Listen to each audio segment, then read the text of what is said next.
നല്ല തണുപ്പായിരുന്നു മൂന്നാറിൽ. പക്ഷേ കുളിര് പെയ്യുന്ന മൂന്നാറിൽ ഇപ്പോൾ പക്ഷേ പകൽ ചൂട് അതങ്ങനെ വല്ലാതെ കൂടിയിട്ടുണ്ട്.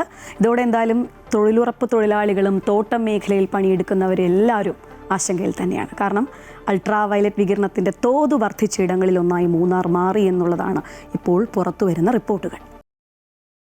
മഴ മാറി 2 മാസം പിന്നിട്ടതോടെ മൂന്നാർ ഉൾപ്പെടെ ഹൈറേഞ്ച് മേഖലയിലും വേനൽ കനക്കുകയാണ്. പകൽച്ചൂട് വർദ്ധിക്കുന്നതാണ് കാർഷിക മേഖലയ്ക്ക് പ്രതിസന്ധിയായത്.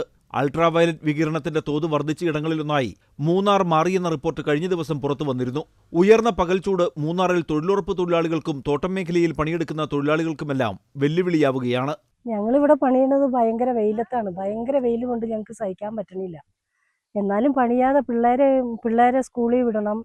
പിന്നെ ആശുപത്രി ചെലവുണ്ട്, അല്ലാതെയും ചെലവുകൾ இஷ்டமாதிரி ഉണ്ട്. வெயில் ஜாஸ்தியாக இருக்குது மூணாரில். இப்போ கொடையெல்லாம் பிடிச்சிட்டு தான் நாங்கள் வேலை செய்கிறோம். நான் வேலை செய்யாமையும் இருக்க முடியாது. எங்களுக்கு வறுமை வீட்டில் பிள்ளைகள்லாம் இங்கே இல்லை, எங்ககிட்ட இல்லை. மூணாரில் வெயில் கூடுதல்.